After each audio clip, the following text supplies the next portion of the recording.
Perched atop one of Kampala's iconic 7 hills, Lubaga Cathedral stands as a timeless symbol of Uganda's deep-rooted Catholic faith and colonial architecture, dominating the city's skyline, especially when viewed from downtown. This majestic house of worship has become both a spiritual beacon and a historic landmark. Long before the cathedral's construction, the site served as a royal palace for the Buganda Kingdom.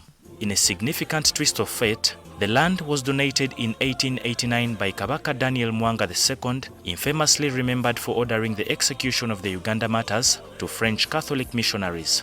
That generous royal gesture laid the foundation for what would eventually become Uganda's premier cathedral. Then at that time, Kabaka Mwanga is going to give them this land here, this hill, and starting 1891, that's when they started building, and the mission post moved here. Lubaga Cathedral, as we know it today, is the 7th religious structure to occupy the hill.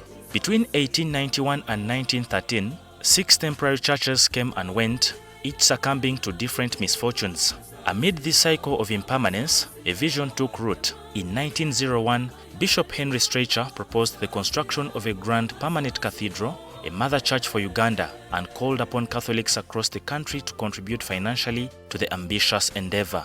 Now, in 1901, at that time, the bishop who was the ordinary at that time, that was Bishop Stretcher Henry, here in Baganda, they say Stensera.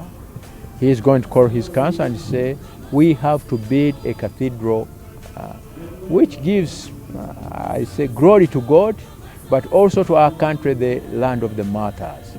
So they agreed, they put up different committees to foresee the building of this cathedral. The plan was not new. They took a plan from Europe and then they adopted it to according to the means we have here. Leading the construction was Brother Cyprian, who wisely began by erecting a testing building, now Chisubi Parish Church. Completed in 1913, it served its purpose well. The following year in 1914, work began on Lubaga Cathedral. So the Church of Chisubi is the model. It was the model for this one. When they finished it in 1913, then in 1914 they started this one. After having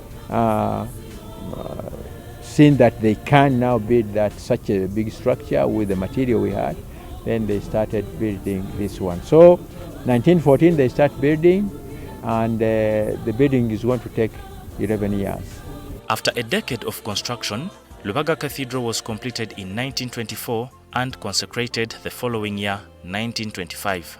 So in 1925 it was completed, and the consecration date was chosen, which was the 31st of October 1925, and it was chosen because there was a historical event. As I said, history is very important. So there was a historical event which was being remembered on that date, and that was the centenary anniversary of the birth of Cardinal Lavigeri, the one who founded the White Fathers, the one who sent the missionaries here. Among so many significant importances, Lubaga Cathedral has played host to some of the Catholic Church's most significant figures. In 1969, Pope Paul VI closed the first ever African Bishop Synod here. Pope John Paul II followed with a visit on February 8, 1993, where he met with bishops and clergy after a prayer service. Most recently, Pope Francis visited in 2015, meeting with priests, seminarians, and religious leaders during his historic trip to Uganda.